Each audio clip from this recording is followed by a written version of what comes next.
with food safety, you want to make sure that you're cleaning all your equipment and the counter surfaces with a sanitizing solution. A little bottle here says sanitizer. That's a 10% Clorox solution. It has to be at least 7%. I like 10%.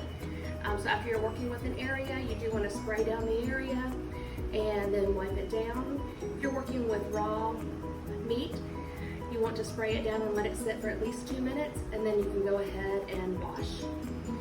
In the refrigerator, you want to make sure that any raw meat, especially raw chicken, is at the lowest level. Any processed meats like ground beef would be above that. Whole cuts of meat, steaks, roasts would be above that. And dairy is going to be on your top shelf. So for baking, your butter would be on the, and creams would be on the top shelf or in the top little pockets. Vegetables go in the bottom crispers. You don't want to put celery on the top shelf because that's where the air compressor is going to blow. It's going to be the coldest. So you'll end up with frozen celery or frozen vegetables tomorrow. So that's why they are always located in the lower drawers. Eggs can be kept mid to the upper. Again, you don't want to put eggs on the top, but second shelf or below for eggs. So when you are cleaning a mixer afterwards, you want to be sure that you spray down the whole thing. I like to spray my rag and clean off the power cord, and then wipe down the entire mixer. Bowls, spatulas, beaters, all that kind of stuff would go into the triple compartment sink. Rinsing on the left, washing in the middle, and then rinsing again and putting off to, at our kitchen on the left-hand side, to air dry. Then in cleaning pans and baking supplies, again, you want to rinse, wash, and sanitize, letting them air dry, and then storing them in the area where your kitchen is set up.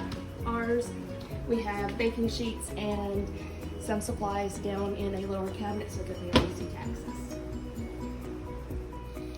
So for basic accounting skills, what you'd want to do is take your recipe, and you're going to figure out, this recipe calls for 2 3/4 cup of flour. You would figure out your cost. So you would take a 5-pound bag, divide it by how many cups, and put out the cost of 2 3/4 cups.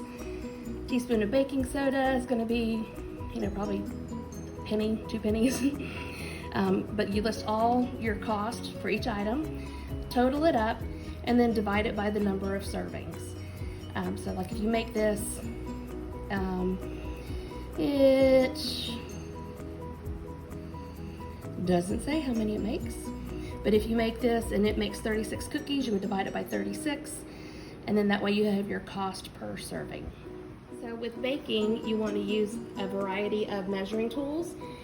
You can use a liquid measuring cup. This would be for milk, water, juice, any kind of liquid would go in this kind of cup. The hard plastic would be for dry goods, mostly like your flour, sugar, and then teaspoon, tablespoon, halves would be in a spoon, and that would be for like vanilla, baking powder, baking soda, things that are in smaller increments.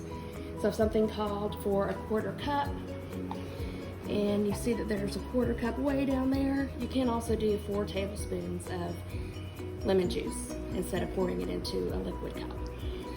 And then also, some recipes may call for grams, and that's technically a little bit more accurate.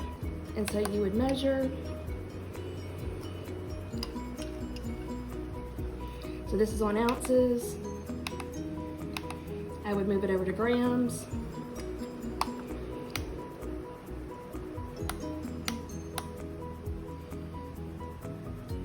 And then as you add flour, sugar, whatever, it would give you grams. Typically your European recipes are going to be in grams. I do have some recipes that I do, and I will measure it out by weight versus by measure.